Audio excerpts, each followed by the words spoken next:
Namaste and good morning. Welcome. I'm so happy to be here. As I said, Marilee's not feeling well, so I'm standing in for her this morning. Our topic for today, circulation and wild strawberries. So the theme for this month for Centers for Spiritual Living is ancestral wisdom and new thought. I cited that earlier. The creators of this month's lesson outlines used the book Braiding Sweetgrass, Indigenous Wisdom, Scientific Knowledge, and the Teaching of Plants by Robin Wall Kimmerer as a companion book with Science of Mind to bring us insight and wisdom to share about this topic for this month. Robin Kimmerer is a member of the Potawatomi tribe in the Great Lakes region of Michigan. And in addition to being an author and a botanist, she teaches. Because the lesson draws on Miss Kimmerer's Indigenous heritage and stories, it would be important to share those stories with you so that we have a context for our lesson this morning. And so I'll be reading those to you in just a moment.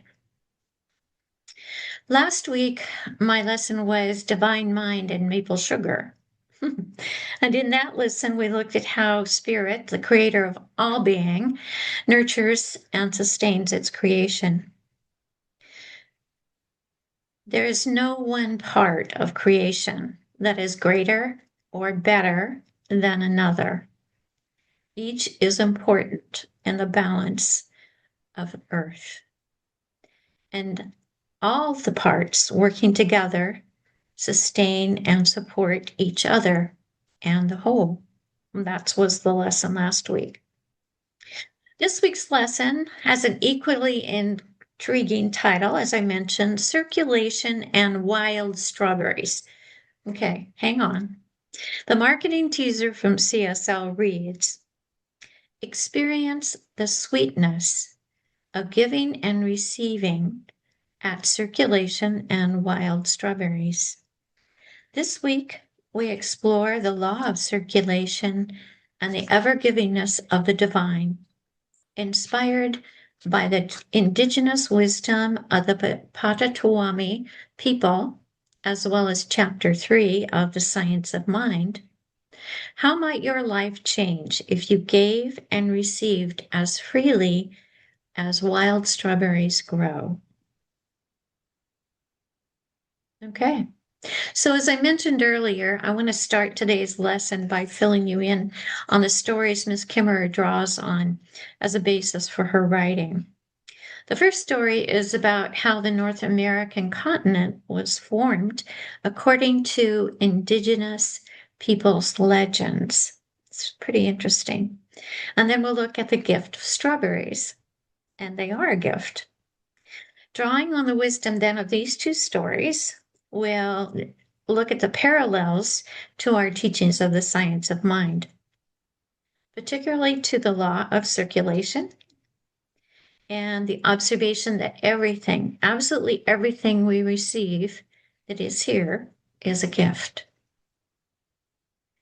And what our part in the flow of life looks like, living the gift.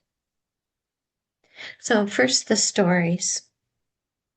This is the creation story of Turtle Island, which the Potawatomi origin story, which is the I can't say it, the indigenous origin story for the planet Earth. So, and it goes like this. She fell like a maple seed, pirouetting on an autumn breeze.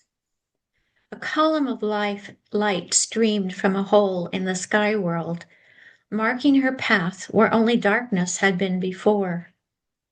It took her a long time to fall. In fear, or maybe hope, she clutched a bundle tightly in her hand. Hurtling downward, she saw only dark water below.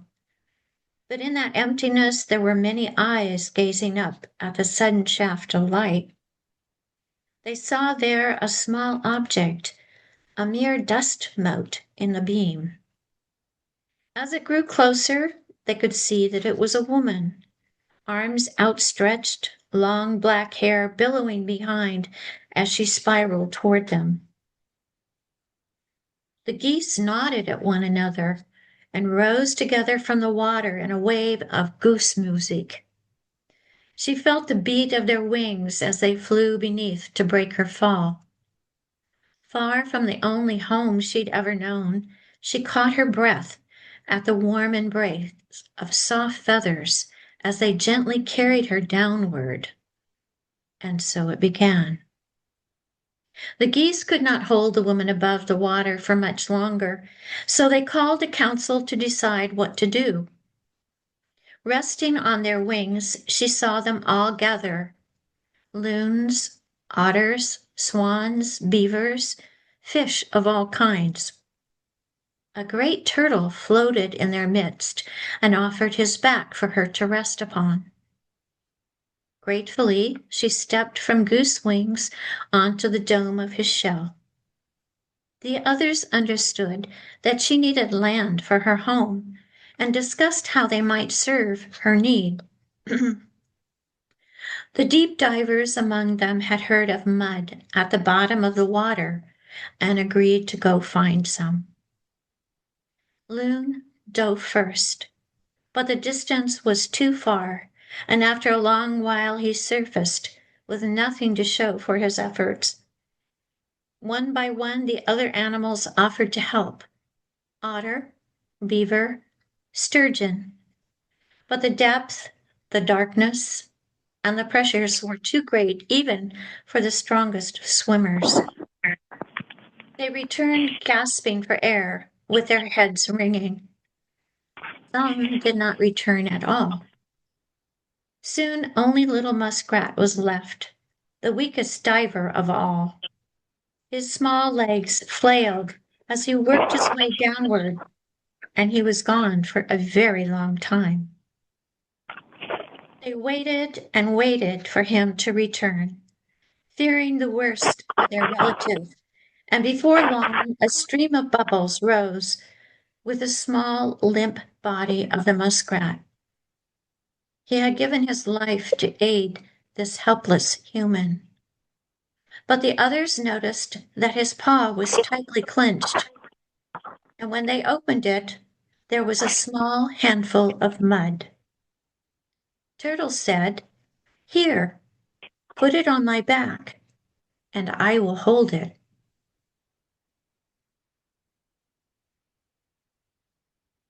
Skywoman bent and spread the mud with her hands across the shell of the turtle.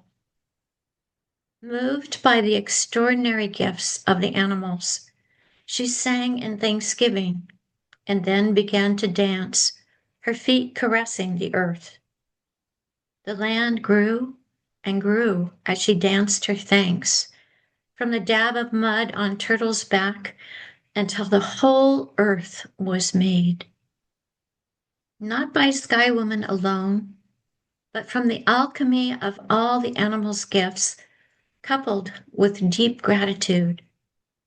Together, they formed what we know today as Turtle Island, our home. Like any good guest, Skywoman had not come empty-handed. The bundle was still clutched in her hand. When she toppled from the hole in the sky world, she had reached out to grab onto the tree of life that grew there. In her grasp were branches, fruits, and seeds of all kinds of plants. Then she scattered onto the new ground and carefully tended each one until the world turned the whole from the until the world turned from brown to green. Sunlight streamed through the hole from the sky world, allowing the seeds to flourish. Wild grasses, flowers, trees, and medicines spread everywhere. And now that the animals too had plenty to eat, many came to live with her on Turtle Island. Turtle Island most commonly refers to North America as understood through Indigenous creation stories, where the continent was formed on a giant turtle's back. It's a term of deep cultural meaning, referencing ancient beliefs and a connection to nature that can be found in art, in activism, and even in culinary traditions. If we were to research Turtle Island, we would find a number of stories similar in nature, but all coming back to the deposit of mud on the shell of the turtle, and then expanded and expanded into what we know as our Earth today. For me to comment on this story, what touches me is the willingness of the animals to step up and help the Sky Woman. They were generous in doing whatever they could to make her comfortable, including giving their lives for her. Such reverence. And now the story of the gift of the strawberries by Robin Wall Kimmerer. In a way, Robin was raised by strawberries. Even in the richness of trees and flowers of upstate New York, it was the wild strawberries that gave Robin her sense of place. After the school bus dropped her home, she'd rush out to the fields around the house to look for the patches of white flowers with yellow centers dotting the fields in May. All through June, the children would keep watch over the strawberry plants as the petals dropped, and then as little green nubs appeared. These were sour, but they ate them anyway, impatient for the real thing. Robin could smell the ripe strawberries before she saw them. She'd lie on her stomach in her favorite patches, searching for only the reddest of the red, leaving the pink ones for tomorrow. Her father loved wild strawberries.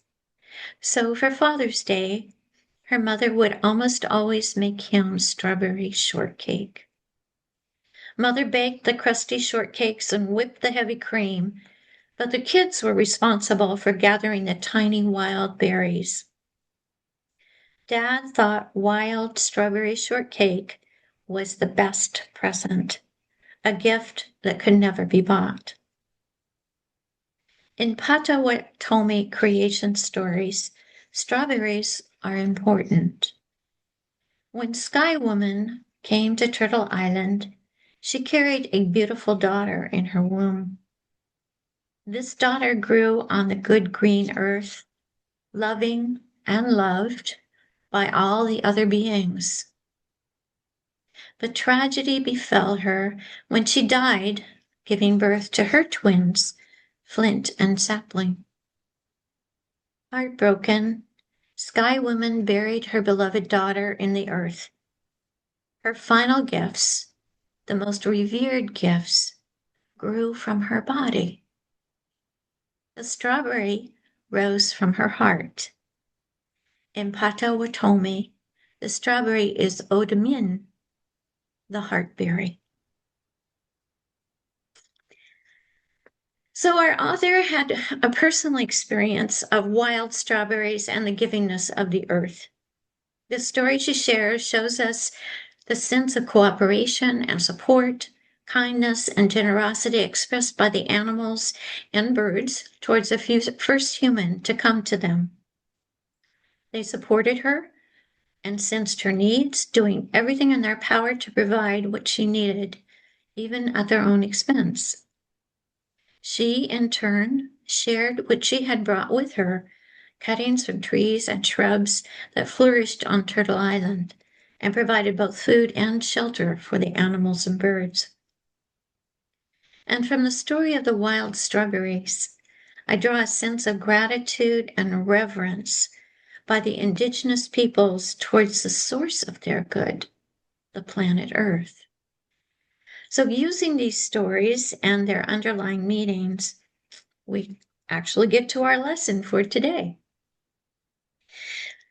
As students of this teaching of the science of mind, we understand there are certain principles, laws, which govern not only the physical world, but the spiritual world as well.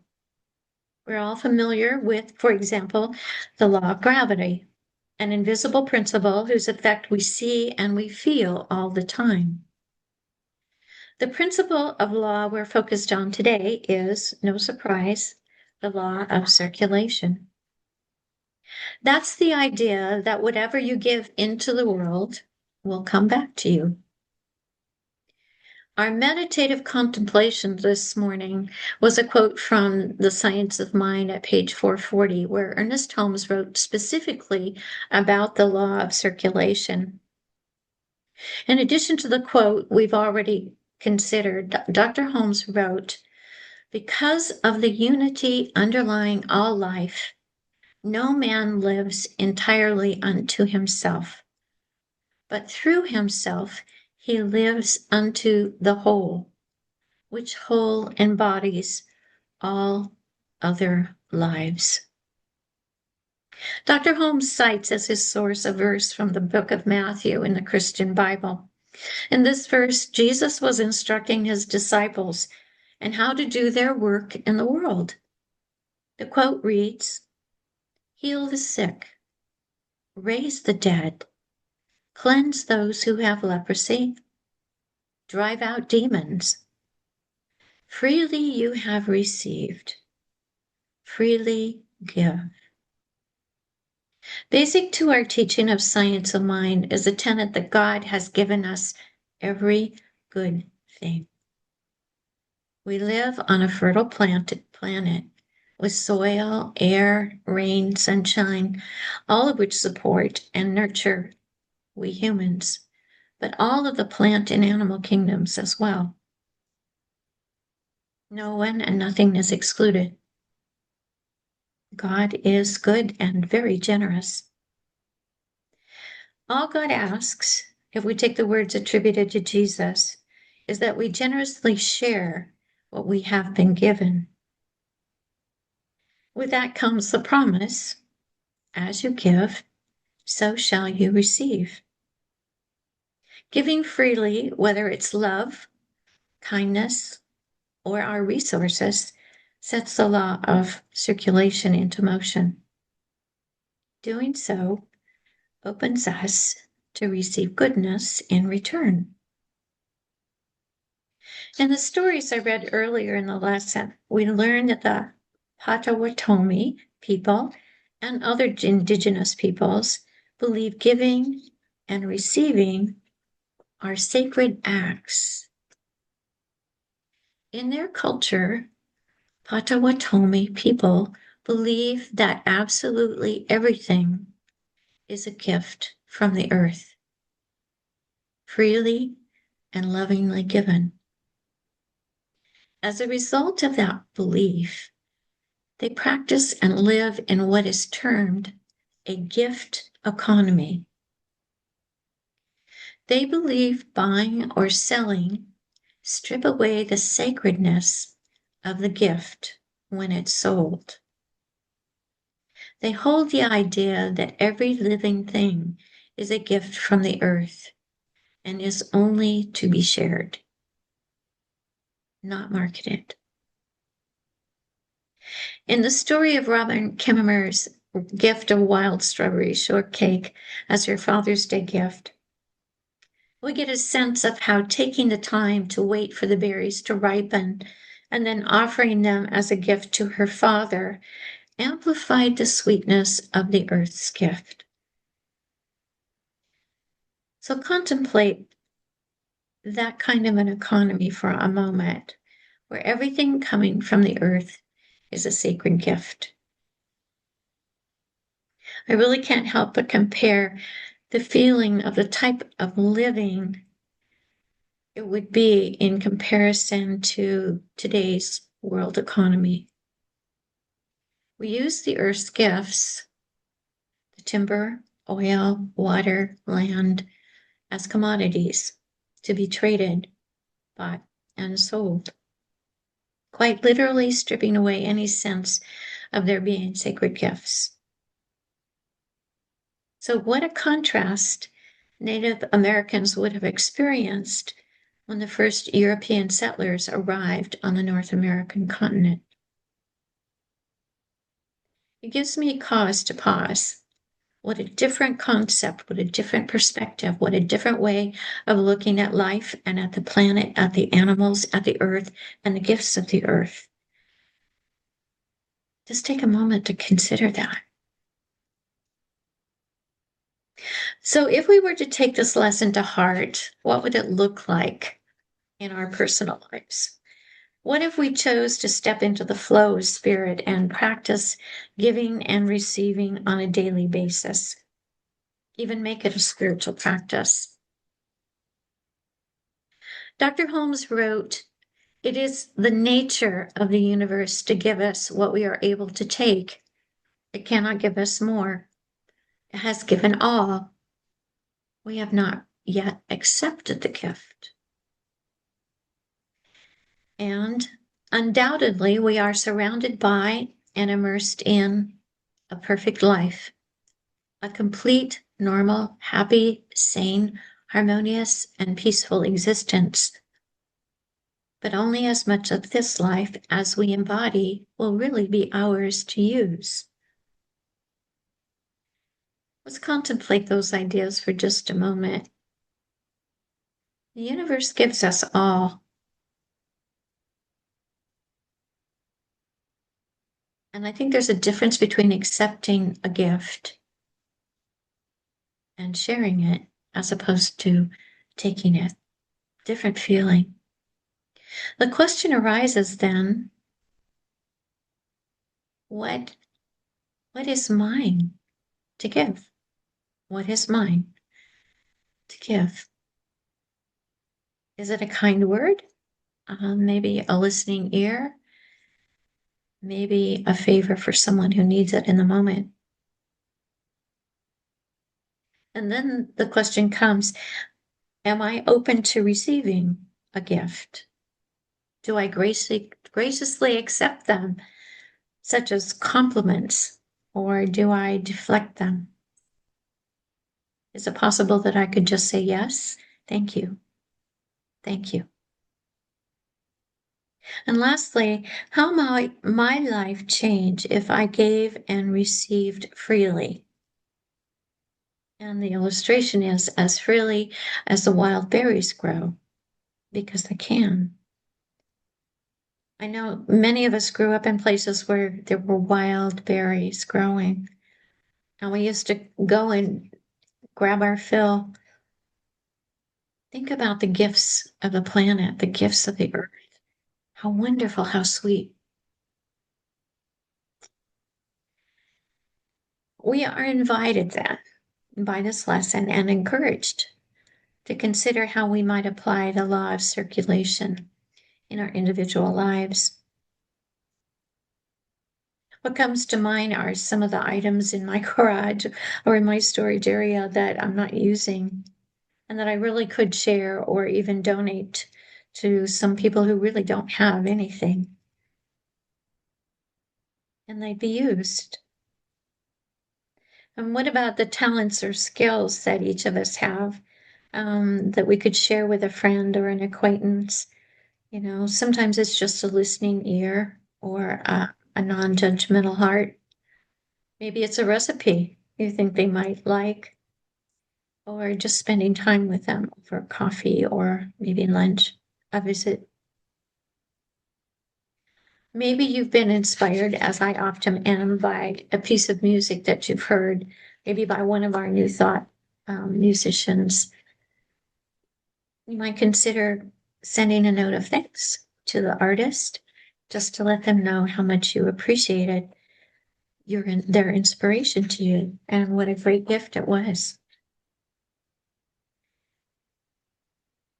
And what about practicing just saying yes and thank you when something is offered, whether it's a compliment, an offer of help, or something tangible, you know, like baked goods, or because we all know the circulation week may be a vehicle for sharing something wonderful with a person who really can receive it and use it and acknowledge it. So whatever comes to mind, the invitation today is to step into the flow of God's good in your life and let it move through you and become part of that law of circulation, the giving and the receiving and the sacredness of what that can be in our lives. So let's treat about that.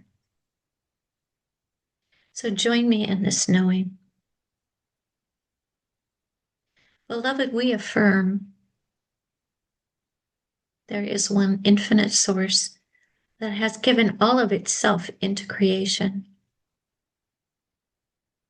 Absolutely everything we see, everything there is a gift. So right now we just enter into that space and place of gratitude and thanksgiving, accepting and receiving these good gifts, pushed down, filled up and running over. We bless them and we accept them, recognizing that they're ours to hold for the moment and truly to be shared with those who are in our immediate circle, shared with everyone who walks this planet with us. We bless this good. We know that each of us is guided in absolutely the right way to step into this flow, knowing that as we do so, we move into this law of circulation with absolute perfection, giving and receiving love, kindness, generosity, and understanding the universe brings to us in kind whatever we send out. And so gratefully, we accept this understanding and we let it be. And so it is.